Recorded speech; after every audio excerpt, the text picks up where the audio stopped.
He checked his phone again. Still nothing. He had sent the last message, the one before that, and the one before that. He told himself he was just being consistent. That showing up repeatedly was what a good man did. But deep down, somewhere beneath the hope he kept recycling, he already knew the truth. He was not pursuing her anymore. He was disappearing into her. And the version of himself that existed before she came along, the one with direction, with energy, with a quiet confidence that did not require anyone's validation to stay alive. That version was getting harder and harder to find. If any part of that feels familiar, keep watching. Because what we are getting into today is not about bitterness.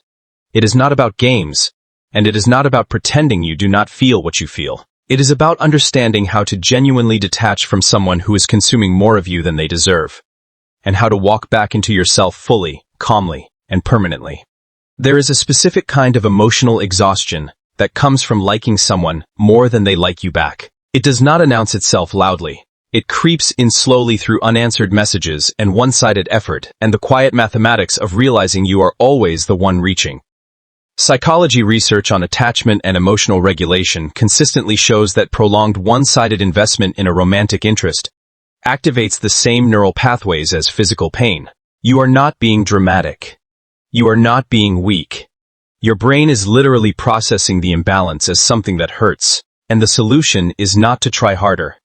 It is to deliberately and intentionally begin the process of withdrawing your emotional energy and redirecting it somewhere that actually deserves it. Now, let us get into it.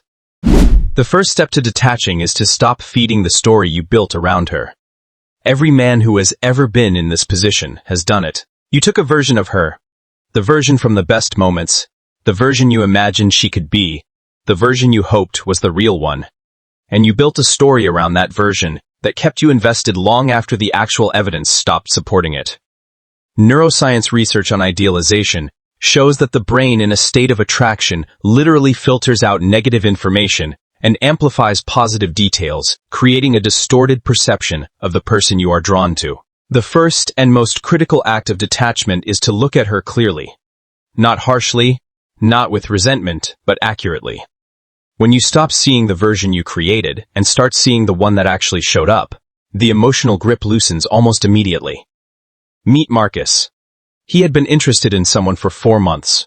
He told everyone she was incredible. But when his closest friend asked him to list 3 things she had actually done to show she valued him, he went quiet. He could not name one. Everything he felt was based on potential, on moments he had interpreted generously, on a version of her that lived almost entirely in his own mind. The day he sat down and wrote out what she had actually done versus what he had imagined, something shifted, not into anger, not into resentment, but into clarity. And clarity, it turns out, is the most powerful detachment tool a man can access. Because you cannot fully walk away from a fantasy until you are honest enough to call it what it is. The second step is to deliberately stop the behaviors that are keeping you attached. The checking of her social media, the rereading of old conversations, the low-level mental rehearsal of what you would say if she reached out. These behaviors feel passive, but they are anything but. Every time you engage in them, you are actively reinforcing the neural pathway that connects her to your sense of well-being. Behavioral psychology research on habit formation shows that repeated actions, even mental ones, strengthen the brain circuits associated with them. Every time you check her profile, you are telling your brain that she matters to your emotional state. Every time you replay a conversation, you are keeping the emotional charge alive. Detachment is not a feeling that arrives on its own. It is a practice you build through the deliberate and repeated choice to redirect your attention every single time it drifts back to her. The third step is to reactivate your own life with genuine intention.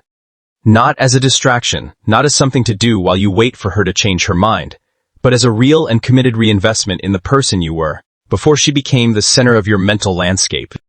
Research from positive psychology on identity and self-worth consistently highlights that men who return to their individual goals, their friendships, their physical health, and their personal development after a period of emotional overinvestment report significantly faster emotional recovery and a stronger sense of self than those who simply wait for the feelings to fade on their own. Detachment is not a passive process. It is an active one, and the direction you point your energy after you pull it back from her is just as important as the act of pulling it back. The fourth step is to sit honestly with what the attachment was really about. This one requires more courage than the others, because it asks you to look inward, rather than outward. Sometimes the reason we hold on to someone who is not holding us back is not really about them at all. It is about what they represented, the validation, the proof that we were wanted, the feeling of being chosen by someone we found valuable. Research on self-discrepancy theory in psychology describes how people often project their ideal self onto unavailable romantic interests, using the pursuit as a way to feel like that better version of themselves without the risk of actually becoming it. When you understand that what you were chasing was a feeling rather than a person, the detachment becomes less about her and more about building the kind of internal foundation that does not require anyone else's approval to feel solid. The fifth step is to let the process be uncomfortable without letting the discomfort push you backward. Detachment is not a straight line. There will be moments when something reminds you of her and the feeling comes back with surprising force. There will be days that feel clean and clear, followed by evenings that feel like you are starting over. That is not failure. That is how emotional rewiring actually works.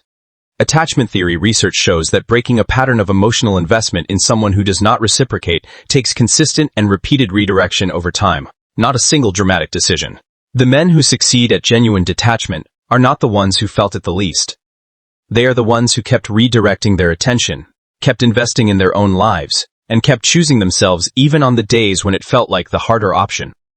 Here's what no one tells you about detaching from someone who was never fully yours to begin with. The version of you that exists on the other side of it is consistently better than the one who went in. Not because pain is good for you in some abstract motivational sense, but because the process of choosing yourself over and over again, in the face of something that keeps pulling you back, builds a kind of self-trust that nothing else can manufacture. You learn that your emotional state does not have to be controlled by someone else's choices. You learn that your attention is valuable and that giving it freely to someone who does not value it is a choice, not an inevitability. And you learn that the right person will not require you to abandon yourself to stay interested. That knowledge does not just help you detach from her. It changes how you show up in every relationship you will ever have after this one. If this hits somewhere real today, do not just move past it. Sit with it. Because the most important relationship you will ever manage is the one you have with yourself. And everything we talked about today is really just about protecting that. Hit that like button if this gave you something real. Subscribe, because this is where the honest conversations happen. No filters, no pretending, just the truth that most people are too comfortable to say out loud. Share this with someone who needs to hear it right now.